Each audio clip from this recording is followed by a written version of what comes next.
We're Kyler and Cody McCormick, two brothers on a journey to pave our own path while chasing our passion. While building our adventure filmmaking brand, The Outbound Life, we've become sponsored by some of the top brands in the film and travel industries, acquired Fortune 500 clients, and have spoken on stages all across the country sharing our story. We now invite you along on our journey as we sit down with inspiring entrepreneurs, creators, and diverse thought leaders to discuss how to live a life we consider outbound, a life where you believe your story matters and live beyond your limits. Come along and live the outbound life. Hello, beautiful people. Today, we are sitting down with a true hero of ours, somebody who has impacted us in more ways than one. His music is something that millions of people around the world listen to and are inspired by, but we're going to be sitting down with one of two brothers who, beyond their music, their lives have inspired us. They've really served as amazing role models as to what it means to, let's say, chase your dreams, or even beyond that, be a good human being on this planet and do it together as brothers. You know, it's something that has hit us to the core. Gosh, we're honored to have Scott Avett in the house with us here. And Scott Avett grew up in a musical household in rural North Carolina. He's a founding member of the Grammy Award nominated band, the Avett Brothers. The band tours constantly, selling out arenas around the world. They've recorded multiple records with legendary producer Rubin, who MTV called the most important producer of the last 20 years. Judd Apatow and Michael Bonfiglio co-directed a documentary about them called May It Last, and it followed the band as they wrote their Grammy-nominated album True Sadness. Coming next year is Swept Away, a musical inspired by and featuring the music of the Avett Brothers. Beyond Scott's work as a musician, he is also an accomplished visual artist. His paintings and prints have been featured in coveted galleries. He describes his art as figurative work about spirituality and family and human relationships. Avett resides in North Carolina with his wife and 3 children. Scott, thank you so much for saying yes to 2 strangers and talking to us right now. Thank you for having me. It's a great honor, guys. We're excited to kind of just jump into this topic of understanding brotherhood, because I think this is something that when people hear that we're brothers that run our company together and do life together, it's something that I feel like most people are like, well, how does that work? Like that, you know, if this was my sibling, we certainly wouldn't be in business together, or we flat out, you know, like we get at each other or something like that. And it's always foreign to us when we hear that, because we don't actually know any other way. Like we've always just got along. We've got along really well. For the most part, right? Yeah, for the most part. But we don't hate each other, right? But it's like we always tend to lean to that. Like we just naturally work through conflict well. We are a team together. We kind of like balance each other out. I'm curious, like, how does that work with you and your brother Seth being in business together, making art together? What does that look like to you guys? Yeah. Well, that's a big question. I think that brotherhood, it's an offshoot of parenthood. You know, brotherhood, I think, reflects as well as sisterhood and neighbors and everything, really, but reflects on how we were raised. I'll jump over all the details in that and kind of the ways that all the circuit is firing in my brain. Sure. Yeah. I'll go straight to, I think people tend to just look at getting along and agreeing as the same thing. And they're not the same thing. You can disagree and get along. Yeah. And that's where Seth and I's relationship, just like any marriage or any partnership, you can. The only thing you guys and us share in common, the one important thing that we share in common that brings this topic to conversation is that we are blood brothers. You know, right? Aren't we brothers with so many? Yeah. Yep. Aren't we brothers with so many? And we have chosen to let our circumstances, stay close. We let them work together, and we've just decided to stay together through our differences and through the challenges that provides. Totally agree. I mean, Cody and I, we definitely don't agree all the time, even if we tend to get along. But I think from the beginning, one of the things we recognize is that we do have a lot of differences. We're wired very differently. I'm definitely more of the literal brother. Kyler's more that abstract, like Got it. dream, big picture, crazy kind of ideas. I have some of that, but I always kind of tend to go back to like organize it, keep the literal. Now, Seth and I are similar to you guys. Like Seth is definitely more literal. Yeah. He doesn't have to work as hard to be disciplined in practice. He really thrives in practice. He's always loved to practice. He loves the exercise of practice. That's part of his spiritual and mental and emotional. Like it's an easier go-to for him. Yeah. My discipline in practice it's not as strong. Whereas having an audience puts me right in it. And sometimes having an audience is that is the demand that I need to do it. Yeah. And I won't. I mean, I see that in my own children. I see that in one of my kids in particular. Two of them have a natural liking. They take a liking to practicing, especially one of them. And then one of them, it's never going to happen. It's not, I wasn't going to practice until I had been arrested twice. I wasn't going to practice until I got on stage and made a complete idiot out of myself and realized that, oh, right, there is such thing as working and not working. That did not work. Yeah. Now, it did serve me. And it was good. Yeah. It was good. It was, I'm not talking about good in quality, but it was good in quality in the lesson that it taught. Good lesson. Yeah. And it was right. It was right. No wrong thing happened. Yeah. But I walked away going, wow, I could have done that differently. Yeah.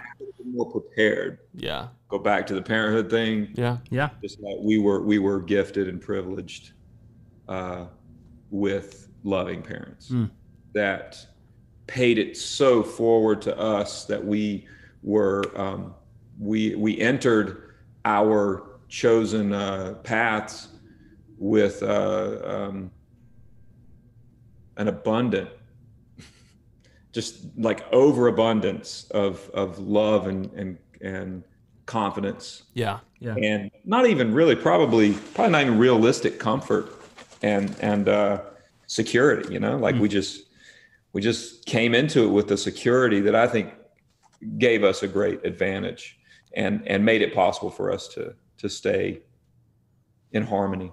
Well, that's beautiful. And I think that's because you really trace that back and you're like, well, this is where I come from. This is what I know. This is my family. And I guess we can start there. And I think that household of love that you talk about, that's something so valuable. And that's something that we feel, we're lucky. We didn't earn that. That's something that we come from. There was this household that we did not earn. And there was that support. And there were those voices from our parents who said, yeah, like you guys, if you put your mind to something, whatever, we've heard that speech, and that's something we were lucky to have. And I think something that's cool, really amazing about what you guys are doing is because not everybody came from that. Not everybody's so fortunate to have that. But when people, let's say, come to one of your shows, I've heard a lot of people describe it in different ways. I could certainly use my own vocabulary, but people say this like feels like church. People say there's something more than a concert going on. And people seem to tap into that love, and it just happens. I really feel that. So you guys, in some way, people from all sorts of backgrounds, they're able to experience something that they may or may not have grown up with because of you guys. And I think that's amazing. That shouldn't be understated. But something I want to talk about more on that family dynamic. Talk about coming from love and it's our understanding that you come from a musical household, right? I've heard you guys talk about how your dad, he would have a guitar in the living room. He would be sharing these songs, and you were just immersed in that environment, and you probably saw this as something that was valuable. But I want to hear about your parents specifically, even as separate individuals, that, your dad and also your mom. What are some things that you took from them? How have they influenced you individually? Yeah. So, our mom she was a stay-at-home mom first. Both our parents were fortunate enough to get college educations My dad's was rocky, but he did through the Navy and through getting kicked out of some schools and then finally finished, and that's where they met. But they both held on to, they kept, education was a priority.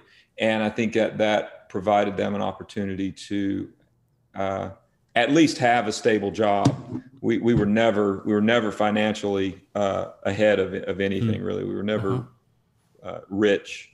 It was always probably a little under middle class, sure. if you would.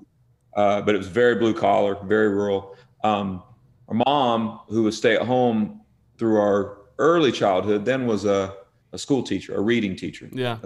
She did special reading classes for the local elementary school. And I think our mom's consistency, she was always there. Now, our father was a welder when he was working blue collar work like that, and had his own business. And he traveled. It was all road work. So he would be gone a lot of times for Monday through Friday, or sometimes he'd be gone for 2 weeks. So we witnessed a traveling dynamic. Yeah. A mom and a dad that could make that work. It wasn't your typical TV dinner situation where dad came home at 5.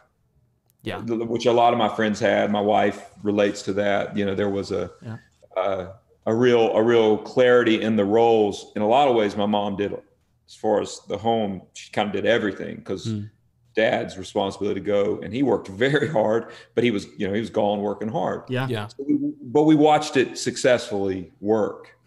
Wasn't full of conflict. I don't know how they did that, why they did that. Yeah. I'm sure there was conflict. I remember being nervous some years, hearing them talking about the financial struggles of running your own business and how some years were good. And I remember some years were bad, and those things would really terrify a kid when they'd hear them. Right. Sure. But seeing our dad's work ethic, didn't really matter what the vocation was as much. And you know what? Obviously, seeing our moms too, we just didn't look at it as, it was just, she's our caregiver. She was just the brilliant homemaker. Yeah. You know, brilliant. She didn't allow, like, food coloring wasn't allowed in the house. You know? It's like we were just dying for Fruit Loops and white bread in the 80s. You know, it wasn't happening. Yeah. That's her household. It wasn't happening. It was a very luckily a very modest and natural intake. Yeah. And our schedule reflected that as well, without ever feeling like we were put upon with a strict, unrealistic dynamic. But I think the work ethic was huge, because I got to see my dad come home filthy, sometimes burns. We'd have evening trips to the emergency room because he'd have a piece of metal stuck in an eyeball. Like, that happened several times. There were things like that. I mean, that was just a regular occurrence from a saw, from a steel cutting saw. Like, there were just those kind of things happen all the time. We built the fences and re-sided the barn and re-roofed the house. He built the house. I watched him build that, add on to a very old house. That's the house we grew up on. We always did the roof together. We did the painting. We did everything. It was all do it yourself. And we are so do it yourself.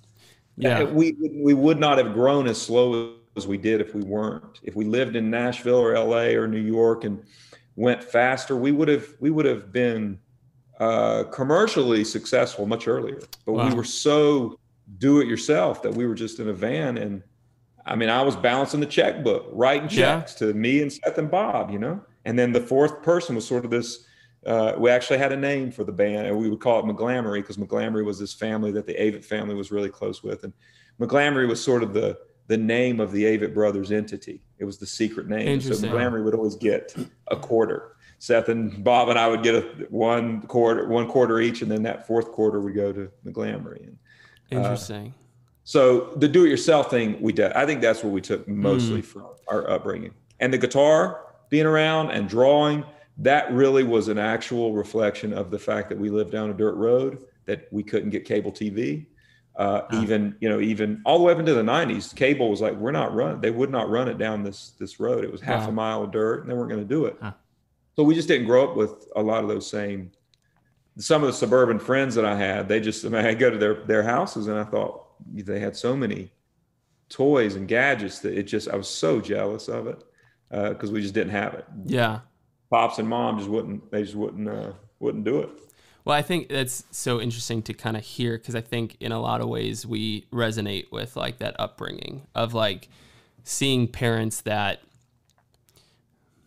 model hard work and ethics so well, of like, if you can dream it, you can do it. Like, I think that's something that stuck out to us, of like, all along the way, our parents kind of always said, if you want something enough and like and that's what you love, like go after it. Like, I believe in you. I think you can achieve it. And, and I think Kyler and I kind of had an eye-opening moment when we had a phenomenal opportunity to give a TEDx talk a couple years ago. And it was to the biggest audience we've ever spoken to. I think it was 1,000 people or something like that. And it was like, at the time, we were pretty freaking young too. Like, how old? I think we were 17. I think, 20? Well, no, okay, a little, that would be a good story. That would be a good story. I like those. I think I was probably 19 or 20. And for reference, Cody's 3 years older. Right now, I'm currently 24. Cody's, you're 27? Correct. Yes. Okay. Correct. So we give this talk, and like it went really well. So we were like super thankful for that. And we're talking with some people after.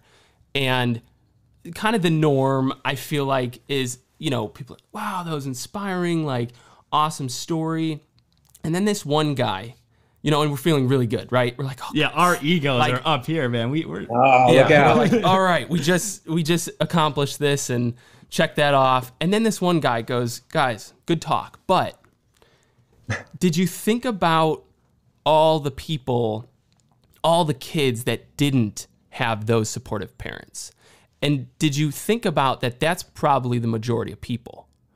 And when you guys talk in that way, it's, you know, when you share your story, that's great. But you need to think about those that didn't have that. And it was like, whoa. You know, and Kyler and I just looked at each other, and, you know, later we've processed this. And yeah, I think in the moment, it's one of those things like, all right, haters gonna hate. Like, it's not something we considered for probably years. I mean, I don't know when that like really started to sit with you, but it's going forward. Like, I feel like I've lived with a conviction of always trying now to think of those that don't necessarily know what I've been through, or, you know, yeah, just some, it's just like, how do you reach those that don't have that? So that upbringing side, like, we've certainly looked at, you know, we're passionate about reaching youth and like helping youth believe in themselves, like we were able to believe in ourselves, and almost looking at like, okay, if they didn't have parents that were able to fulfill that role, maybe we can give just an ounce of that belief and seed that into them or something like that. But that was eye-opening that not everybody's been through that. Well, yeah, and Cody, I want to touch on that. I think something that's interesting too, what we're talking about here, and Scott, this is something that certainly comes through in your documentary, but this idea that oftentimes it is as we're growing up, we come from whatever we come from, and so often we want to fight that, you know, whatever home is, whatever those values, culture. You know, I know you talk about growing up in rural North Carolina and being, you know, the culture is there's NASCAR and it's very blue collar and farmers and these things that at the time you might not think is as cool as Pink Floyd, right? And as much as we growing up, like our parents and kind of like their whatever, how they were existing in the world. I mean, we could get in fights and just be like, whatever you're doing, I'm going to be the exact opposite of that. And yet in your story, it's interesting because you guys really, you put in the hours and the work, experimentation of trying all these flavors. You know, you guys were doing heavier rock. I think the band was called Nemo, and, you know, among other bands, you guys are just going for it. But at the end of the day, after trying all these different routes, eventually what seemed to remain is like what was there in front of you all along. You really tapped into this more rural, simpler, not as loud, not as powerful, just songwriting with conviction, and that's what left a fingerprint. Yeah, well, you know, you latch onto something that you want to be, or that you admire, and you start attempting to become that. Yeah, and I think we learned a lot. I know I should speak more on just because I can't really know what everybody else was thinking in the band, or what Seth was thinking necessarily, but I was fancying myself like the Southern Mike Patton, Yeah. Like, I just watched him and listened to him, and the way he cut down every system that was ever presented to him was just, I admired it and loved it. I wanted to fancy myself as that and be that. You can't be that. I learned a lot trying to become and be that. And I think what really happened more was I was more shown versus tapping into. I was more shown and reminded and revealed to. The revelation was this. Look, here's a glimpse of who you are. Sure. Mm-hmm. Whatever aesthetic that is. Yeah. Those are top. Like those aren't really. They're just shallow parts of the whole pie. But I was getting little glimpses of, like, I was so drawn all of a sudden to the banjo. It wasn't necessarily the aesthetic for me was like, I always had a place in my heart for Kermit the Frog and him holding that banjo, but I never visited it. And I always thought, hee-haw is hee-haw, and there's all these hillbillies. I live around several of them and whatever. I'm not one of those. And it turned out, well, yeah, you are sort of, that is in your DNA and your makeup. Yeah. But that really wasn't the point. Was that I was drawn to it, and it was part of my voice, part of who I am. It's not all that I am. Yeah. Without it, I'd still be me. But being revealed those things and being open to taking those on, for better or worse, was that's the challenge. And I could always, we used to start shows off sometimes with such an explosion, and I couldn't. I mean, this is more in the mid 2000s, like 2006 or so. I recall first, second song of let's say a 12 or 16 song set. Maybe we're opening for somebody, but it's in a club and it's gritty, and you're not getting a lot of feedback, but it's very loud. Like a feedback meaning you're not getting a lot of sound back, so you're just really over delivering.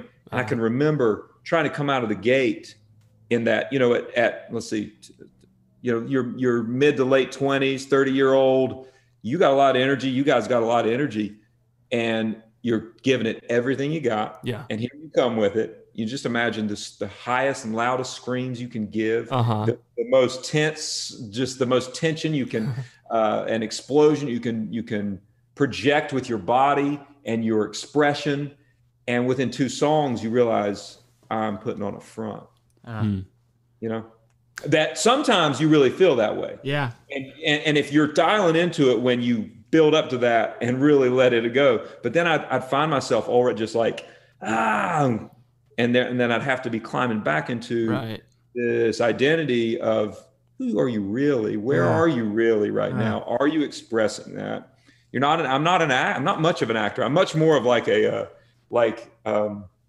a professional wrestler. I'm an exaggerated version of myself. That's great. I like it. You know what I'm saying? That's really, I really relate to that more than like putting on, like, I can't do impersonations. I have a really hard time. Tyler's the impersonation king of people you've never heard of. But. Well, that's even better. Like Seth has this ability of drawing characters. Oh, yeah. Okay. And look, I'll paint like really naturalistic, as realistic as I can go. It's I'll make a good go at it, but characterizations, like characters, incredible. It's such a what's the word? A frequency, it's such a frequency in your brain. Impersonation seems the same way, but I would be an exaggerated version of myself if I wasn't being honest to that, and I wasn't honoring what that true, getting to the root of that true self was to my best ability to acknowledge. Then I would be failing, sort of. I'd be failing myself, really, and ultimately failing God when I do that. When I fail myself, my true self. Yeah. So when I would follow the other one, I'm actually failing myself and God. But and I look, Cody, that thing you said about the TED thing, that's really fascinating and fair. The key is that what we were told by our parents is true about every child. It's true about every human being. Amen. Yeah. And I used to want to be like, I used to actually say, I wish my folks were divorced, or I used to, as a kid, I would be kind of ashamed that we didn't have better dysfunction going on in our family, because I'd see Kurt Cobain and I'd be so enamored by it. And I would say that pain that they're feeling, I need some of that. That wasn't, once again, this is dialing right back into what I'm saying. That wasn't what I was experiencing, you know? And I was actually being gifted something that now my obligation is to share that gift with others. And has been for a long time. And that touches on the fact that like everybody's story is unique. And from being storytellers, that's like the approach that we look at things with, is like, you know, I believe every single person walking the earth has this uniqueness to them that makes them extremely rare. Absolutely. And something that is rare has value. And that's how we were made. You know, we were made, every single person has value. Some people might not feel that or see that. We all question that at times. Every single person. Absolutely. Throughout life. Yes. But it's having that reminder, and then I do think it comes down, there's a big portion of someone believing in themselves or understanding their value of having authoritative figures speak into them. You know, and parents are a big part of that. Yeah. Teachers, role models, any kind of thing. It's like, and that's why it's so important to seek those people out. And though our experiences, there have been positive parts of our upbringing, there have been negative parts, very negative parts. We've gone through really tough things as a family that we've also been able to grow through, right? And we like to talk about those things as well. But I think it's understanding that every life is nuanced, and that the nuance actually brings so much value and power to you. And I think it's funny because when we started our company, The Outbound Life, that's kind of what we think of as the outbound life. And we've kind of strayed away from just like trying to talk about this mission of like literally our core values when we started the company, where we want to inspire others to believe their story matters. And then once you are at that place where you believe that, to live beyond your limits. These things that, you know, whether it's societal pressures or fears, or because we've gone through that same thing. We go through it day in, day out, like the fears, like getting up on a stage and talking. I grew up with like a big fear of public speaking.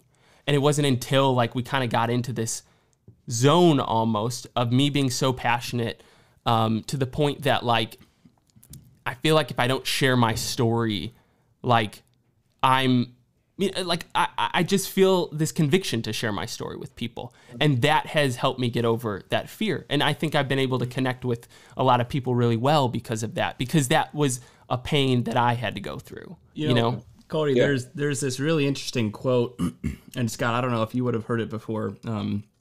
It goes, if you bring forth what's within you, what you bring forth will save you. If you do not bring forth what is within you, what you do not bring forth will destroy you. Mm-hmm. So I think that's all we're talking about here. It's like we all have these experiences, for better or worse, whatever.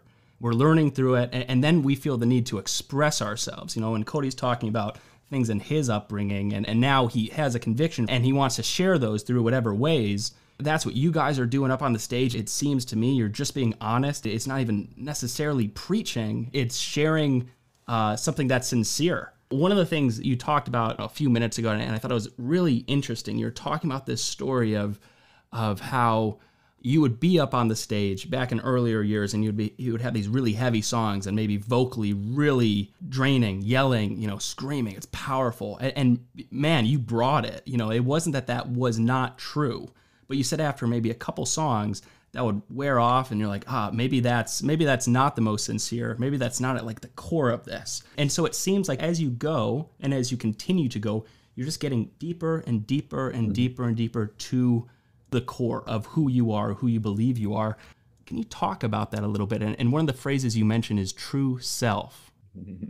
Is that a can of worms we can open? I mean, of course. You guys, have you read much Thomas Merton? Yeah, so I've done New Seeds of Contemplation. You can stop there and just reread it and reread it. I've gone through New Seeds of Contemplation. I mean, basically, it stays on repeat when I paint. That audio book is, as far as the contemplative existence and what you're talking about. One, the true self, false self concept. Thomas Merton. He didn't invent it, but he articulates it very well. And Richard Rohr capitalizes on it and goes further with it, or he just keeps it going. I should say, maintains it. In fact, there's an audio book for, I don't know what year it came out, but it is called True Self, False Self. And the theory is that if I was going to describe it in a few sentences, is that there is this us that we have decided that we are, or that we fancy ourselves, and then there is the true us that God knows very well, and God doesn't really know that person that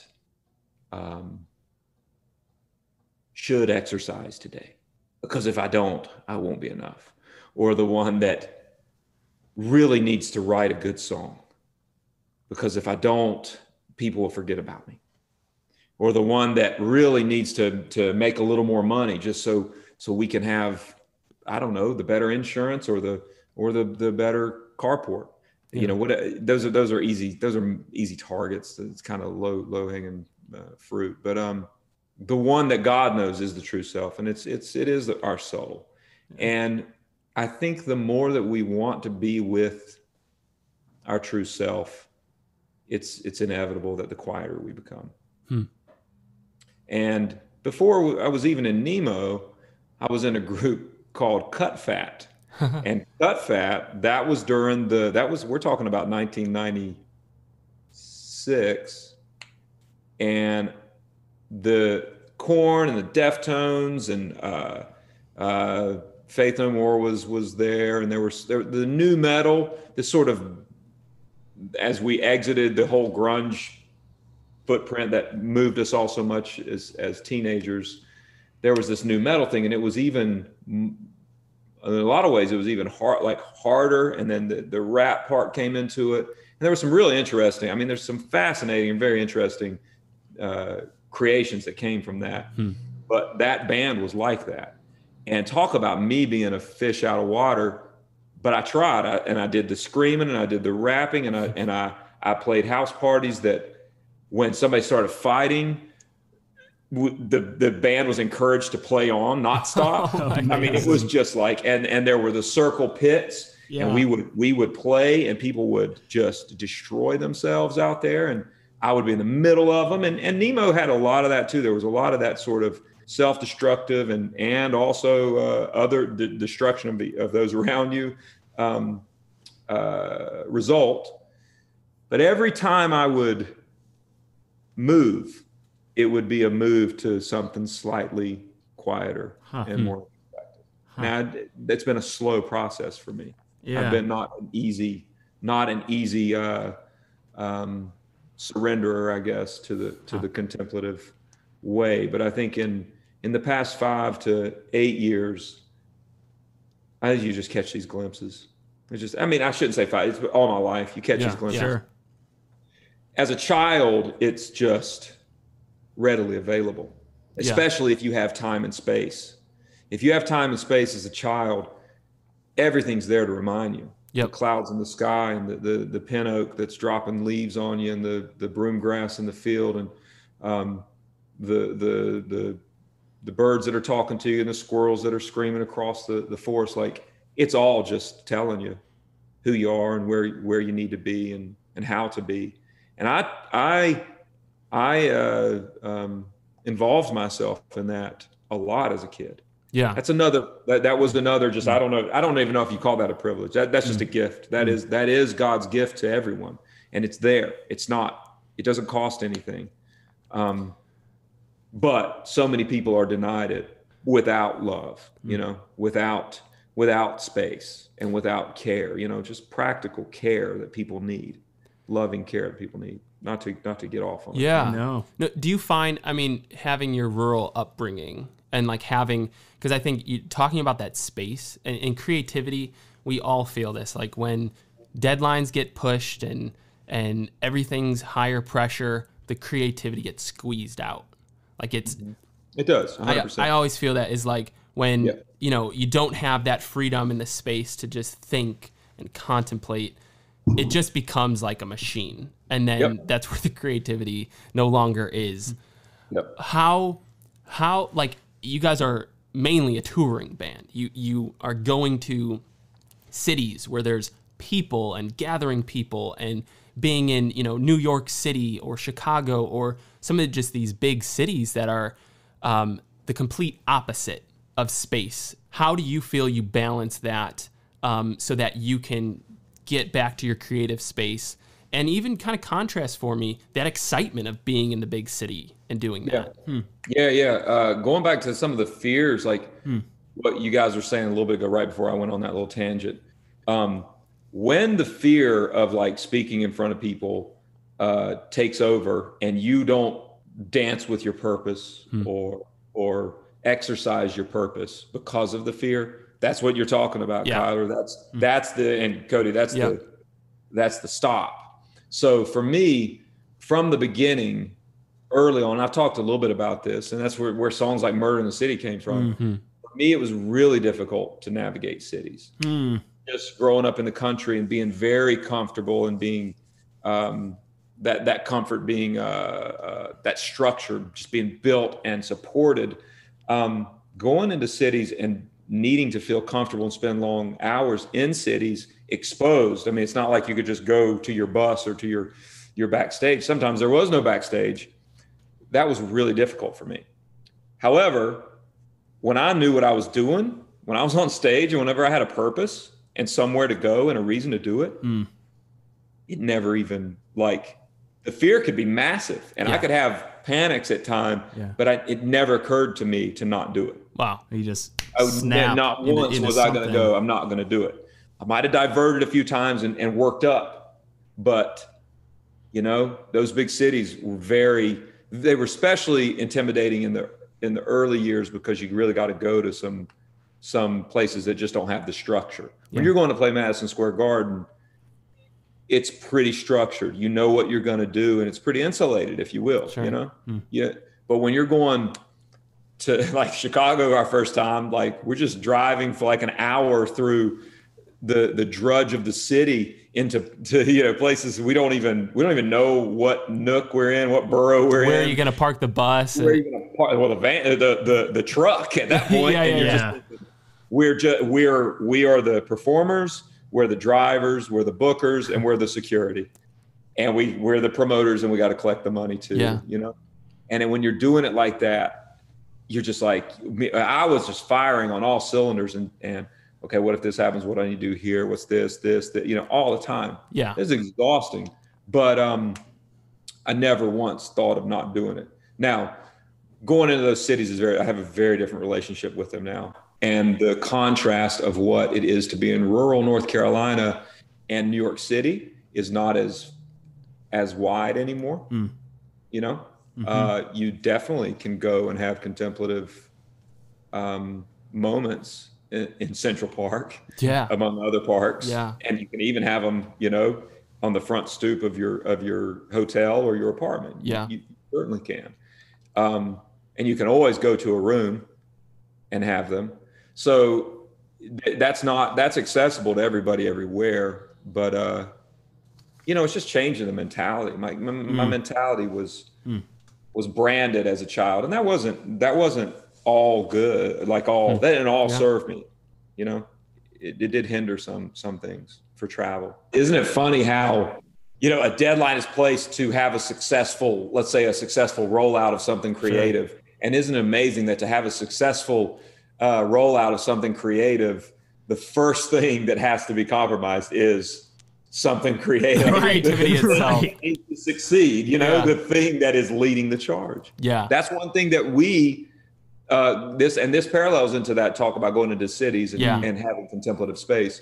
We really create metaphorical and sometimes actual literal bubbles around us to exist within, where we can operate with no deadlines. So we do that everywhere we go. And Rick Rubin's a big ally in that mentality, because he understands that very well. Well, I'm really excited to dive into Rick Rubin, because that's a can of worms. That's something I'm really excited to touch on. But I want to go back to, I mean, we're talking about the sort of like polarity here on a few different sides. You know, you were talking about the city and then the contemplative life, maybe more in rural lands, but then finding the contemplative in the city. It didn't really matter where it was, or maybe especially as time goes by. And speaking of cities, we're from Chicago, and I should clarify, everybody around here says they're from Chicago. What they mean is they're from anywhere in the suburbs around, an hour. We're all from Chicago. I have family up there. Yeah, okay. I understand. Okay. I saw you guys perform in Chicago, Northerly Island, a couple years back, and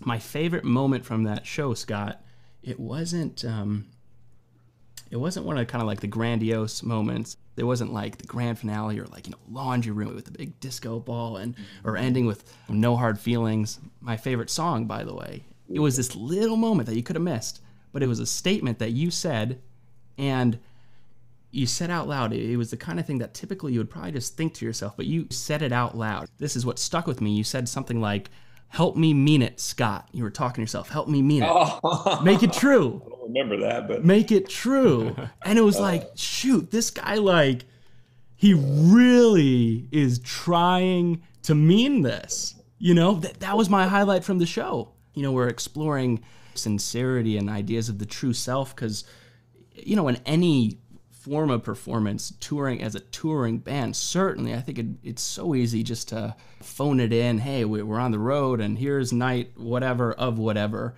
and yet there was something in you that was like, I have to mean this. That was really powerful.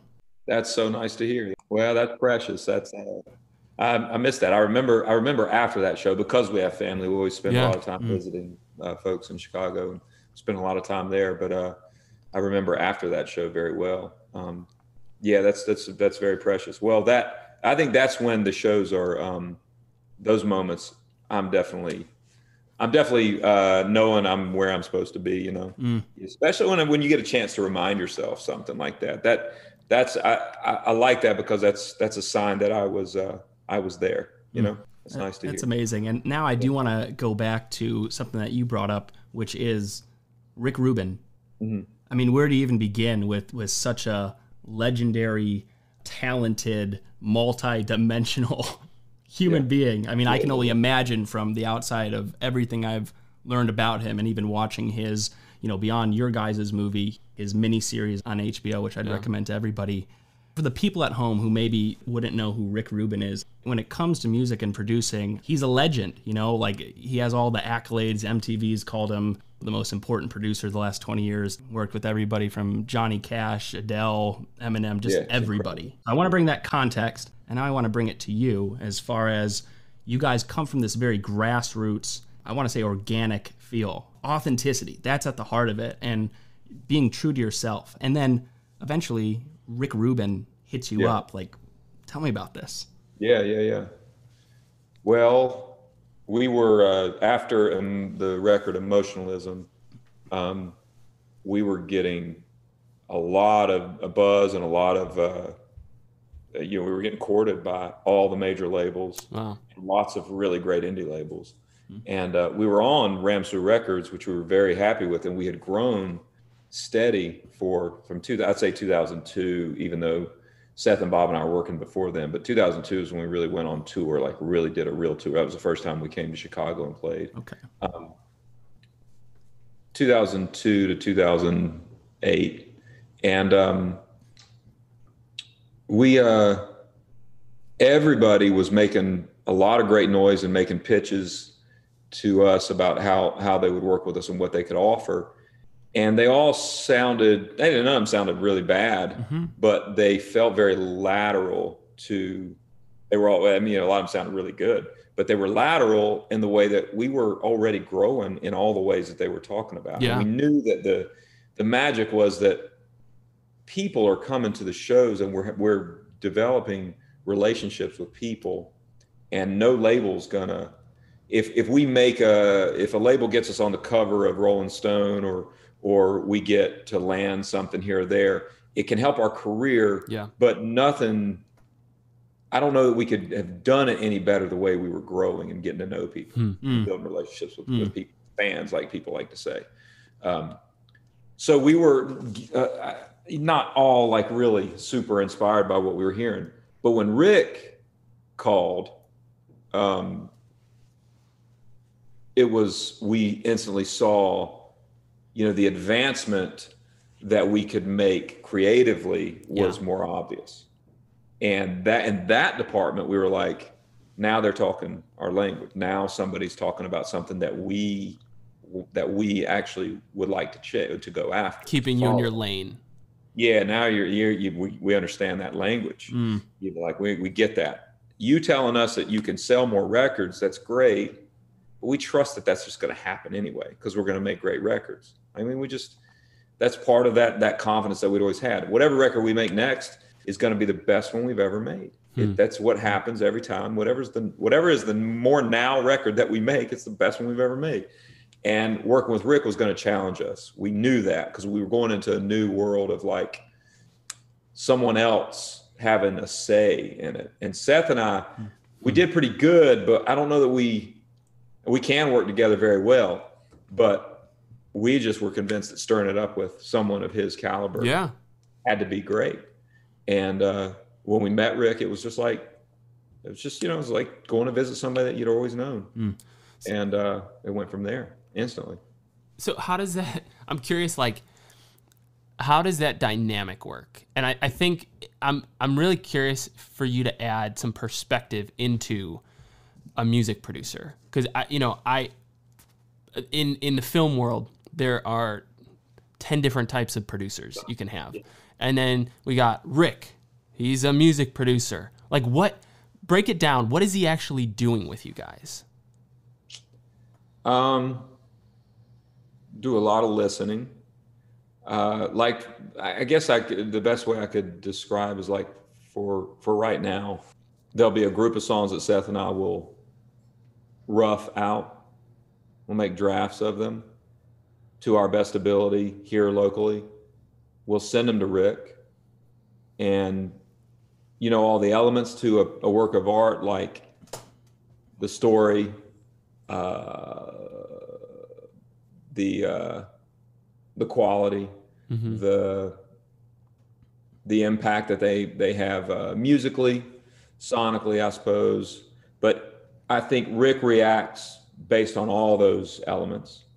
With I Am Loving You, when we started, it was very similar to that. We had a handful, well, probably 20 or 30 demos that we had roughed, but we went to the studio. It was called the Document Room in Malibu, and we just started chopping away at them.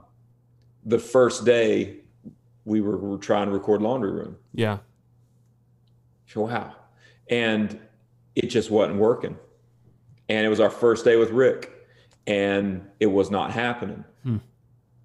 I guess what Rick did on that day was never showed any sign of it that seeming like a problem or anything that was out of the ordinary. It was exactly what it should be. Yeah, it wasn't like, oh shit, what have we done? Yeah. There was nothing like that. I remember he said he made some recommendations on what to listen to. I remember that night listening to something from the Felice Brothers that he had sent, because I don't think we were familiar with them yet. And Simon Felice ended up coming and recording on the record. But we came back and we set up like we do live. That was the comfort zone we found ourselves in, and then it just was off. It took off. Yeah, and, we knew what to do. No, I'm sorry. Okay. We had set up like we do live. We broke that down and went to piano and guitar, and then it took off. It was a whole different thing. But I don't even remember Rick made those suggestions. He would come in a little later in the day and just respond. Yeah. So I'm sort of thinking out loud here. I think Rick's job is to listen and respond. Yeah. I think that's it. Well, I bet that's another person listen and be an audience member. Yeah. And yeah, someone that like has immense experience and is bringing perspective. Well, he just seems like he's just such a fan of music. Yeah. He's just the biggest fan, it seems like, that. Yes, he is. In all genres. Yeah. As it should be. That's really a whole weird thing. That's a weird thing that we've made. That's just more of this division stuff. Sure. One thing that we really, dial in with Rick. This division thing of all things. I'm just blown away at how we can't get away from it. Yeah, categorizing everything, separating. I was telling my kids the other day, like, we should, and I just stopped. I was like, no, tomorrow we will. Not we should. Exactly what should happen just happened. I'm not going to say we shouldn't do this. Yeah. But what we're going to do tomorrow is this. And I'm not going to divide this between what should and shouldn't happen. I'm going to prepare and we're going to change it. That's all. But to say that it's good and bad and then not to be too caught up into La La Land with that. Yeah. Yeah. We can also get very short, our short responses and be able to say, this ain't working. Yeah. This sounds bad. and it's okay. Nobody has to analyze that. It gets really hazy. But what Rick does is really so much more. It's not hard to, it's so simple that it's hard to articulate. It becomes hard to articulate because it is. He becomes an audience member, a true fan who's listening, and he's basically a fan with a say. Yeah. He's a fan that has sway on the product. I forget who said it. This is one of those platitudes, Simplicity is the ultimate form of sophistication. 100%. So let's try to break this down, right? What we're talking about, there's words that people throw around. Genius, right? Rick is a genius. But hasn't he just simplified his craft to the nth degree, right? And then people clap. But basically, Rick is just being present. Rick is just being present the way Rick is. And he's discovered who he is. And we use words like genius to describe that, right? Isn't that it? That's it. That's it. And that when Richard Rohr talks about sort of 1, 2, 3, that it happens in life where you find this in our quest for knowing God. There's number 1 where you say, God is here. I am with God. And then there's number 2 where you go, something's a little off. I need to know more before I can, there's more to this. And so many people get caught in both of those. The third one, for me, if I'm there, who knows, but I know that my third step has been, it was 1, of course, this is God. 2, now hold on a second. This whole story is a little squirrely. How did that happen? How did this happen? And the third part is, fine, I believe. Yeah. It's not my job to dissect this. All it is my job to have faith. I don't need to prove a detail, not to myself. It doesn't have to make sense in our, once again, to divide it up, our real world. Right. Oh, yeah, God. yeah.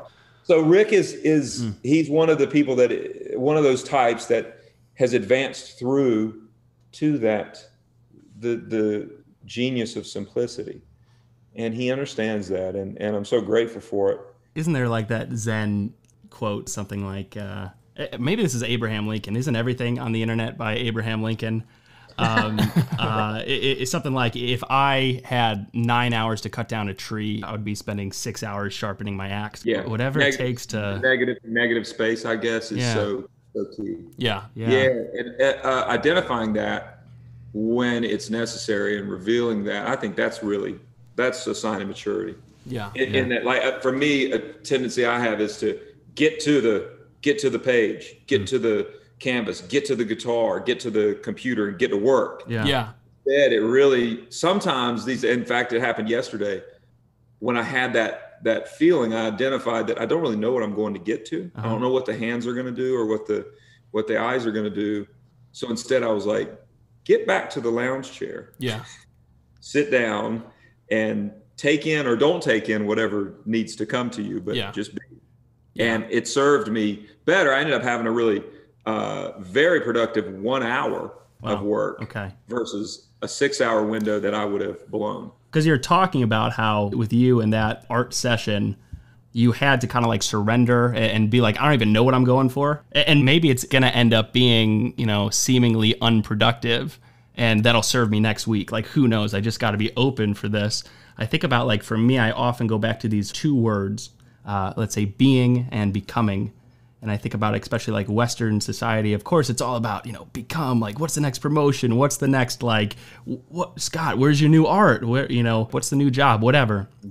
Think about, like, I went to Thailand once a couple years back, and really it seemed like nobody was in a rush. You would be at dinner, maybe it's going on 3 hours. Like, nobody seems worried about, hey, what's the next thing scheduled here? It was like they were just there, So sometimes it does seem to be about kind of letting go of that need to accomplish or pump something out or whatever, and just like sit and get, I don't know, whatever is right there. The being and the becoming. It's the same thing in a lot of countries. It's the same thing in several like European countries like Spain or Italy, where you feel there is no necessity in hurrying to dinner and hurrying off. And I don't know how much of that is identified as spiritual or maybe just mental, just a just mentality. Culture. Sure. I definitely think, like in the Eastern world, there's definitely an identification in the Buddhist ways, and in the Zen approach is, it's certainly spiritual, because being is all that you have to do. Yep. Yeah. It's all that we have to do. Yeah. And if we take it into a Christian realm, it would be being you're loved by God. Yeah, you don't have to do anything to prove. You don't have to do anything. You don't have to earn this. I think it's so much more simple. I think it's interesting, like, as I'm hearing you talk about this, like, it's almost like you guys are choosing allies to, like, come along with your process. But at the same time, you can't just invite anyone in, because if you just invite anyone in, there can be, the cliche, too many chefs in the kitchen or something. It's like, it's because creativity is a process that it's a very sensitive process. Creativity can be crushed with a word. And you have to be able to trust the people that are giving feedback to allow them to say a word that could crush it, or allow them to say a word that can push it forward. It's like Kyler could be creating some big vision, and we have our morning meeting, and if I respond in the wrong way or something, I could just see the life just go out of Kyler. Kyler's like, oh, all right. And I do that at times. And yet, and you should. I know Kyler enough that we have enough of a dynamic to, like, process it through. And if I'm like, oh, I didn't even give that enough thought, I'll circle back on it and be like, hey, let's go back in at that, right? And rebuild it. And then kind of go through that creative process. So, Scott, share a little bit about, like, I don't want to harp too much on the topic of COVID, but as I look at you guys as a band, and the fact that even your business model is created somewhat, from what I understand, as a touring band, right? Like, you sell tickets, that's how the band succeeds and makes money. There's merch and albums and all, records and all this sort of stuff that are on top of it. But it seems that revenue model, that most of it would be coming from touring. Now we're in COVID, and you can't gather with people, right? I mean, obviously things are changing, but look at that generally as the year of, like, all right, it's changed. What does that look like for you guys? One, I'm curious about, like, the stresses that brings. Two, looking at staff that you have. Like, I'm sure if it's just you and Seth and you're like, we got a year off. Hey, you know what? That's what it is. Let's get creative and make some passion projects, right? So passion projects. But what does that look like when you have all these people relying on you to pay their salaries and consider that? How has that changed up your process this year? Well, we're limited in how the process could change, like how we could change it. However, we're not quick to borrow money, really, but we've been more than happy to take the help of the government for the sake of our employees. So that's been really helpful in our business. It's been really helpful. It'd be crazy to think that won't have some costs down the road for, your generation, younger generations, in my generation too, still. I would imagine it just has to. Yeah. But you know, it'll be all right. We'll work it out somehow. But we have been very concerned about our people, because we have kept a core group for many years. Sure. And that core group is still there. You can't give somebody money that's not there, though, you know. And it did operate. We were able to keep our guys on salary, our guys and girls on salary, longer than most. I think that's great. Yeah, because we had saved up a little money, and so we said, we're committed to this. So we kept them. But then it got to a point where it was like, well, now it might be a disadvantage not to allow people to figure out how to do an unemployment situation. Yeah. And we were running out of money, so we figured out how to do that. And now they're back on. We've been able to do the government thing again. You know, I think in the scheme of things, you know, we'll get back to work. Yeah. There's some stress. It gets really hairy really quick when you start thinking about the nuts and bolts of touring. Yeah. And doing it safely and doing it affordably. It gets and for fans, how to bring them, how to get them in, where is it going to work, which states are going to do what. It gets really hairy really quick. Yeah. For the size that our band is. Right. And the band, the size of the rooms that we play and the crowds that will come. So I like the idea of putting your chips in things that you know could happen now with COVID regulations. So like the shows that we're doing at the Bonnaroo site at the farm, those will work right now. They're going to be spaced well enough. The drive-in shows we did last year, they worked. We didn't have any spread situations that we pulled them off. So I like the idea of saying, well, let's focus on things we know we can do. Yeah. And we'll go from there, you know, and it will get better and glorious as it should. So COVID obviously brought this big twist, but in general, running a business, and running that with your brother. Now I understand you guys have now a bigger team that's working in the organization with you guys. But talk to me a little bit about that balance of, you know, all right, we have to crank out an album to hit our numbers this year and pay payroll and all that kind of stuff. That balance versus, you know what, we're a passion project. We've never said that actually ever in our life. We've never said we need to make an album to balance. I don't know if we've ever said, well, we may have said we need to make it.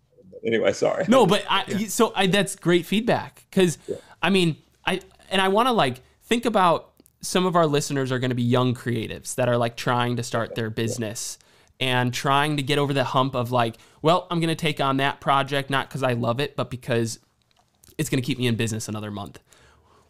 How, were you guys even ever there? It sounds like you guys, were blessed to have an amazing path that you've kind of commented at this, it's just always grown, and you guys have always just gone back to your roots, and it's just mind blowing. It's incredible how it is such a blessing and a fortune that we, so many creatives, it's just a boom. Yeah. And then I don't know what happened. I don't know where they go. Now they probably do go to a wonderful place somewhere. Let's just hope that they do. But I watched ours grow so slow compared to so many's, and it always grew. It always expanded in some way. And we redefined success. I know for me, in my mind, I would early on for sure, and I still do it, I would redefine success. If it looked like I was failing at something, then I'd go, well, I'm going to have to change what the meaning of failing is here. I have to change the meaning to fit the reality and the principle in my heart that says you can't fail. Yeah. You can't fail. And creatives, young creatives need to be reminded that if they create to their best ability,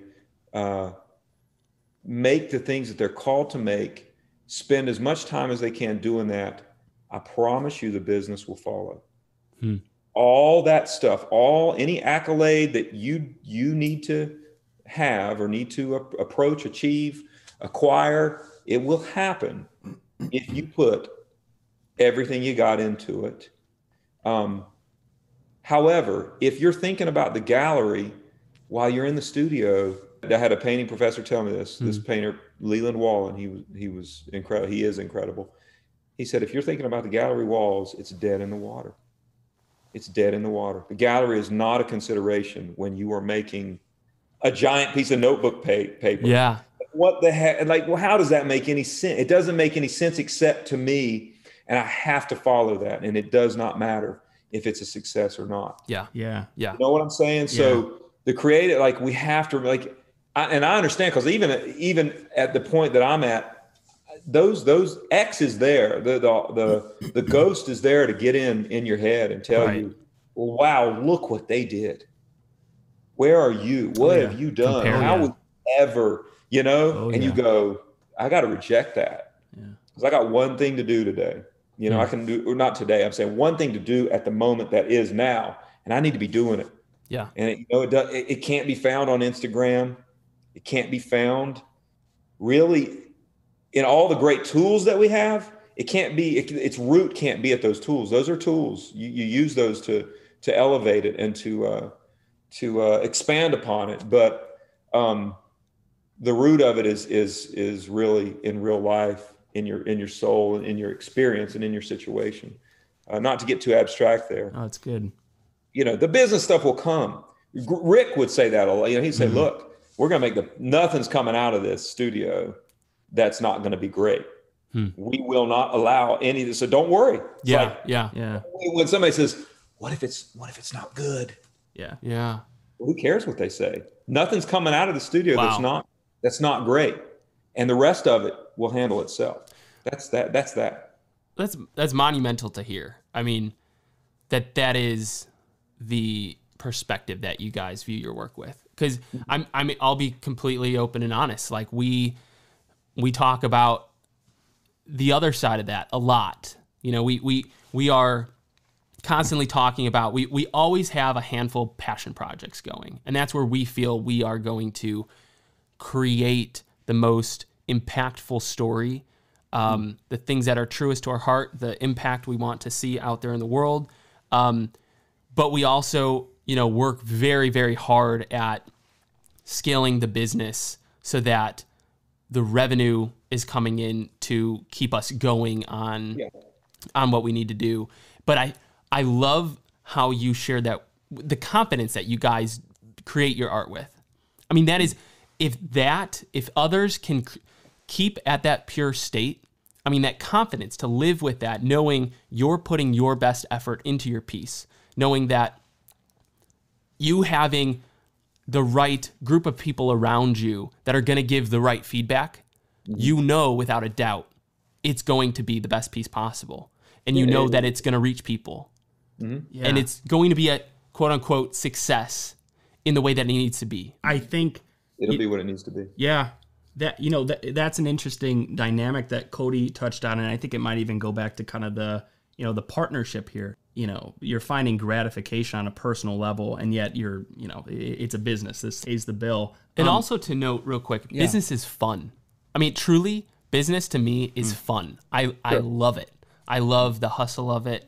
I love the opportunity, the possibility. That is art to me. That is one of my biggest parts of art that I bring to it. I bring the visual and creative as well. Yeah. That I've grown in that. Yeah. But the business side is also like a blast. Yeah. Well, I would have said that exact same thing at your age too. And I would, by no means am saying you won't continue that. Absolutely. For sure. I really, really loved to look at the ledger, and I loved writing the checks and figuring out, seeing what we had done. Yeah. That was super exciting to me. And I'm talking about low numbers, early on, low numbers.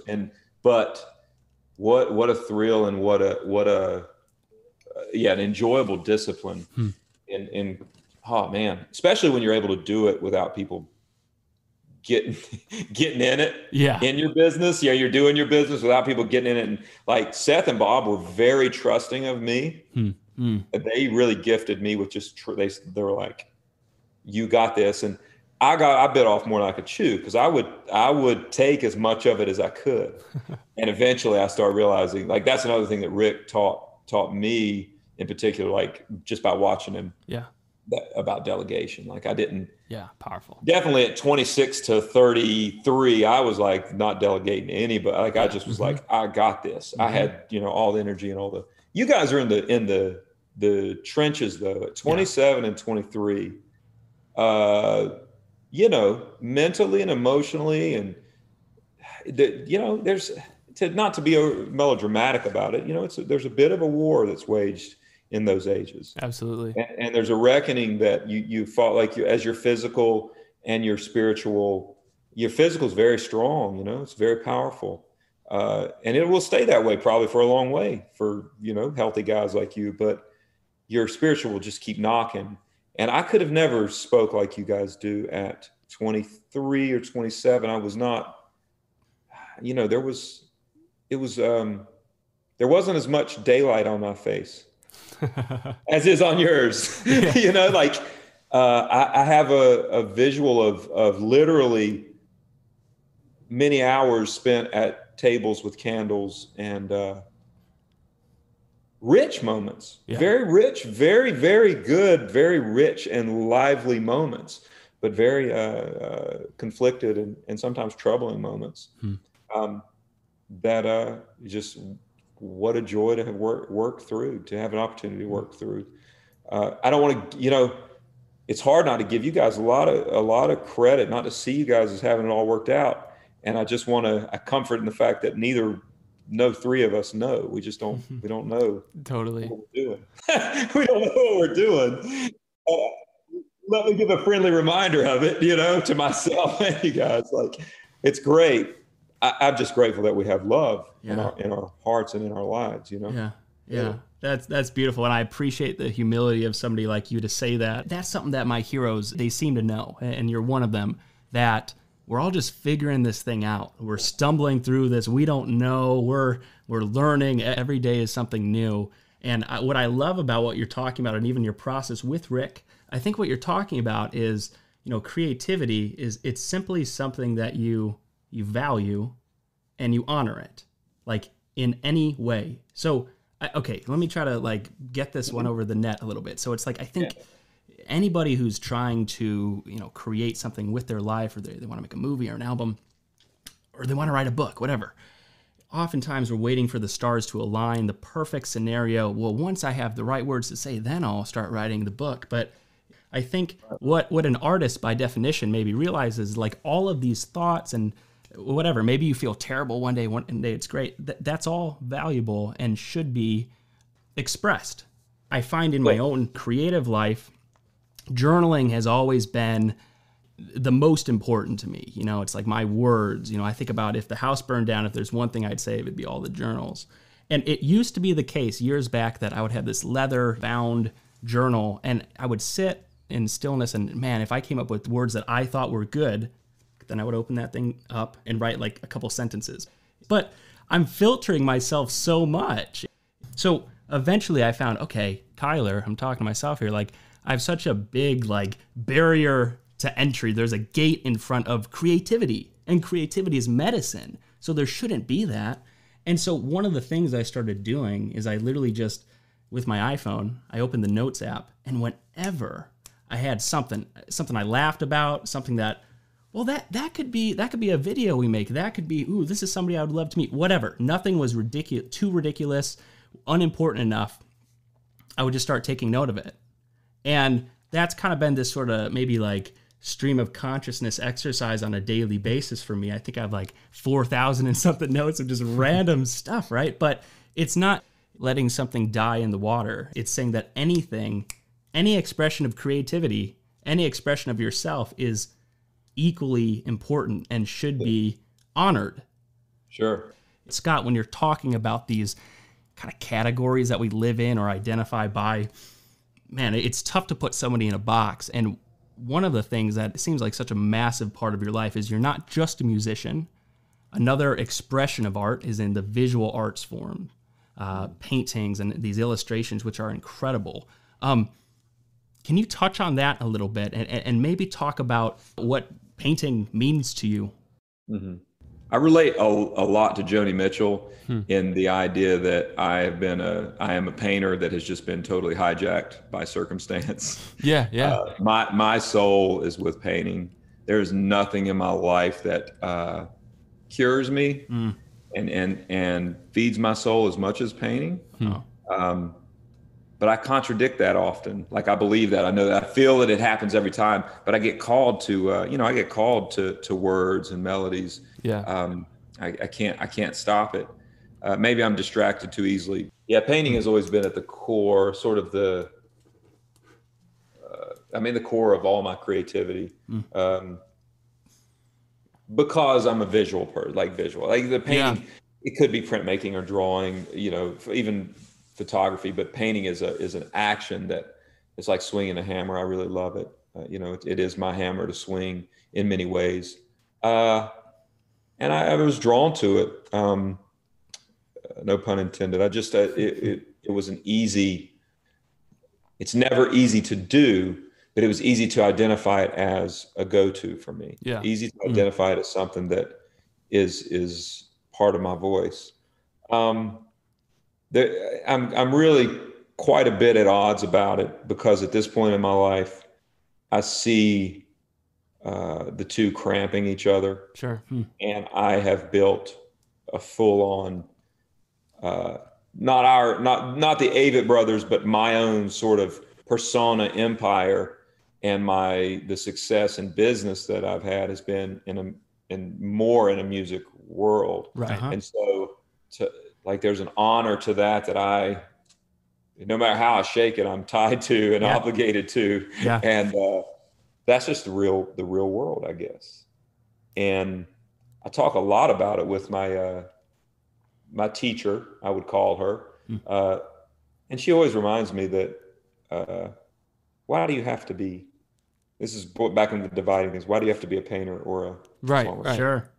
Like, who's coming up with this? Yeah. What's me. your career title? Yeah.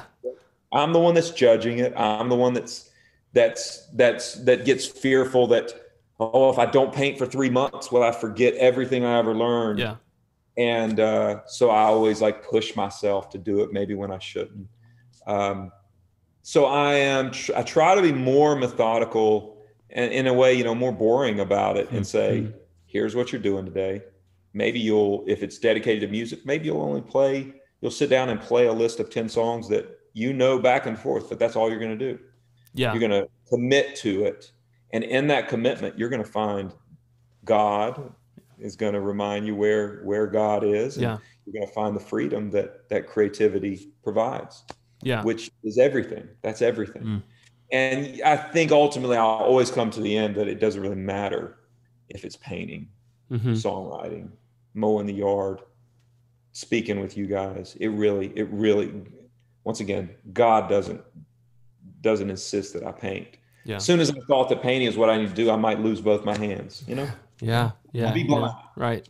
And realize it's never happening again, And that would be, that's just one of an infinite number of scenarios that fantastical scenarios that could come up with that could be a teaching opportunity, I suppose. Yeah, 100%. But I love painting. Yeah. I love painting. I really do. And I love playing the banjo too. Yeah. I just try not to get into this thing like it has to be one or the other. Just try to, what is something that once again, my teacher told me, she said, and my teacher, I'm speaking about basically a counselor that's a creative consultant. Sure. My form of therapy, which has been incredible. Wow. She said, just do what's indicated. You know what I'm saying? Yeah. Do what's indicated. And your life is going to always indicate what, okay, do you have a deadline? You got to have a job. You got to pay the bills. So go do it. Yeah. Don't fret over, I wish I was painting today. And no, you got to get this song recorded. So go do something towards that job. Yeah. And afterwards, if there's a little time to paint, great. But if you have scheduled it and prepared, and today is painting day, then commit yourself to do that. And don't go get distracted and pick up the guitar on that day. Don't do it. Yeah. So do what's indicated. It's pretty simple. Yeah. That's beautiful. Those are good marching orders right there. It's simple enough. And right? here's one that's completely, but I was Okay. thinking it's related, but not related, but something I would say to you as brothers. Keep your jealousy of each other in check at all times. When it comes up, go, that's that little boy in me that's wanting to drive this bus, and I'm sorry the grown-up adult Kyler or Cody isn't playing that. And yeah, of course I understand how it feels. Yeah, it's my bro and he's doing great, but honor him because he's me. That's awesome. He's me. You know what I'm saying? We're one body, you know? And even we are. So it'll make you smile so much when you see him do well, whichever him it is. Yeah. And you'll own the credit for it. It'll be your work as well. And it always is, you know. I know, Seth and I and all of us, all people, it's so hard. That's such a hard one to grapple with. It's a constant it's a constant thing that pops up. And yet, no, I agree with you. It's like when you can live in that space of like I want more than anything to see Kyler succeed. And I think like it's funny. It just, a dynamic is like you always think about, well, what would happen if we ever like parted ways or something? And it's like a scary thought. And yet at the same time, I mean, I feel what we're doing is truly what we're being called to right now. But at the same time, it's like, I want Kyler to be the best Kyler he can be, and like, we're going to explore that. And the same for me, and I think as you're finding like your way to still do apart from quote unquote, the Avett Brothers on stage and, doing that as your career, like it's cool to see that you have your space to paint and do that. And, I hope the same for Seth. And I think same for Kyler and I of like wanting to encourage each other to, well, how do you pursue that thing that's outside the box we're in right now? How do you pursue that? And how can we help each other, encourage each other through that, and really grow through that. So when it's your moment to not be in the game, there'll be times where you're like, man, you have a child. If you guys ever have children, you'll be like, I need to be home. That's my brother needs to go do something. He should do it. And I want to praise that. And I want to honor that. And, maybe one of us has to do something that's really not sexy, like it's really frustrating and really hard, and there's no glory in it. Right. But that's it.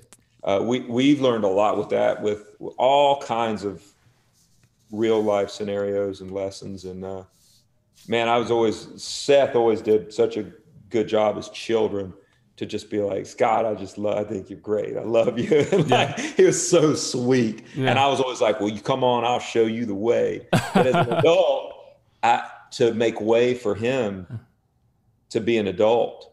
And I would feel, urges of like, well, wait a second, I'm the older brother. I'm the one, hold on a second. And it feels and it felt so good to see what that is and how little that is.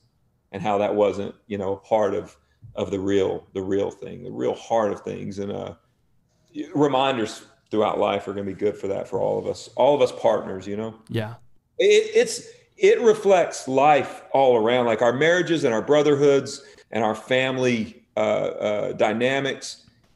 We have to try to mimic the love, which will always fail, God's love for us. Yeah. Like I was just thinking the other day about all these things that we do to each other.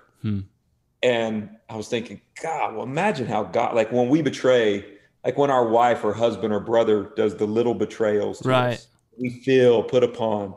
And I'm like, God, imagine how God feels. Day in, day out. It's like God, constant, every day, all the time. Yeah. And I'm thinking, we can't do it, but we have to try to mimic it.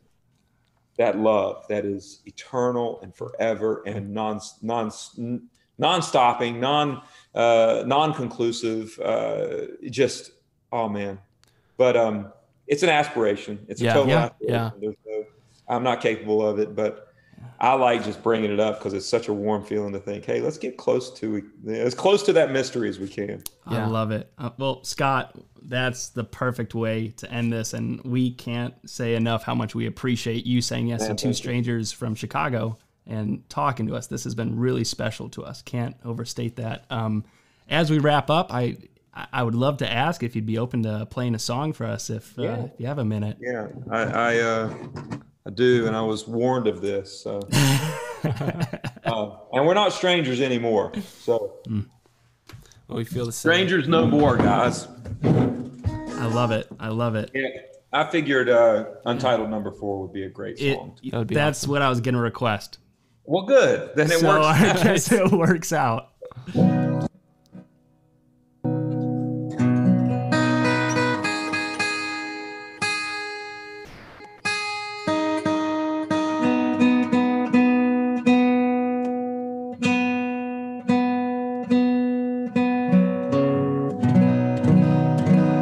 For like 2 or 3 months without playing anything. About 10 days ago, 12 days ago, don't let a day go by now without. I actually am logging whatever songs I play that day. I put the date beside how many, just to build. It's a great idea. Just to build, so when you go back on stage, you go, I have been guilty many times in my life of like a holiday break. Yeah. Months off, and then you get on stage and you're like, I haven't played any of these songs in 60 days. I don't even, some of them I haven't played in 6 months, and I'm like, here we go. Yeah. Oh, I hope I remember it. And then somebody's like, hey, are we having fun? I'm like, no, we're not. I mean, yeah, we're having fun. Of course we are. Mean to somebody, and they're like, what's his problem? Right. Because I'm not prepared. I don't feel like a musician. I'm not prepared over here. I'm insecure. Shut up. Yeah, stop pointing Did out. I say that out loud? Yeah. Yeah, so I'm trying to curb that. All right.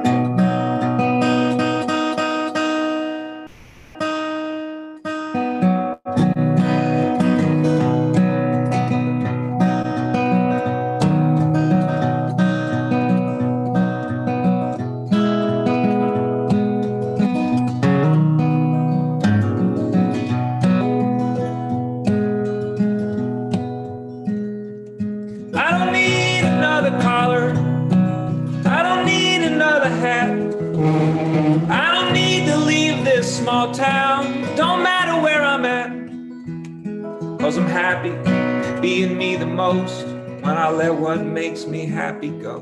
I finally learned what I need to know. I am happier with nothing. I'm happier with nothing. Happier with nothing. I don't need you to come back to me. I don't need another memory. I don't need to make this world see that I'm not crazy. I don't need to join in their games. I don't need to fight to stake my claim. I don't need the world to know my name. It never mattered when they did. 'Cause I'm happy being me the most when I let what makes me happy go. I finally learned what I need to know. I am happier with nothing. Happier with nothing. I'm happier with nothing. Oh.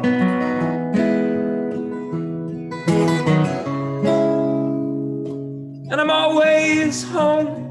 Yeah. And I'm always yours.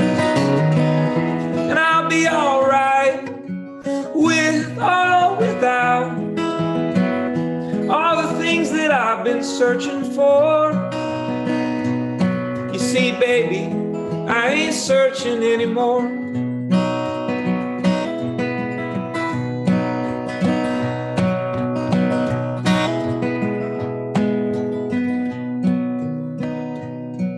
I don't need to be told what to do. I don't need to be reassured by you. I don't need to pay some credit due.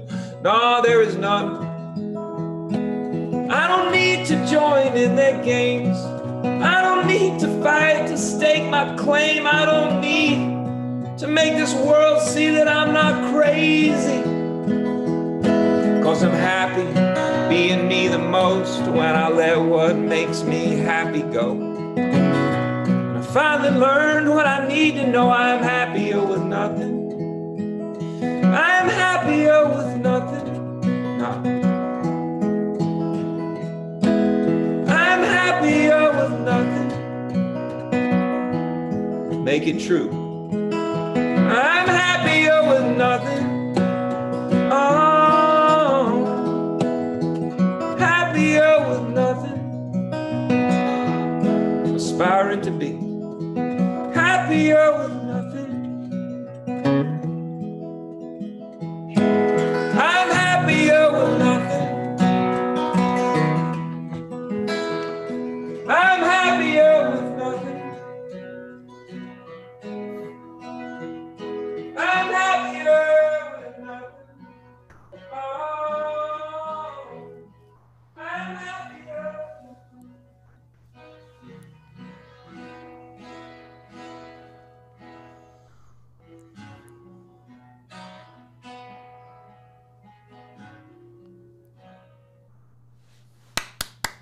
All right.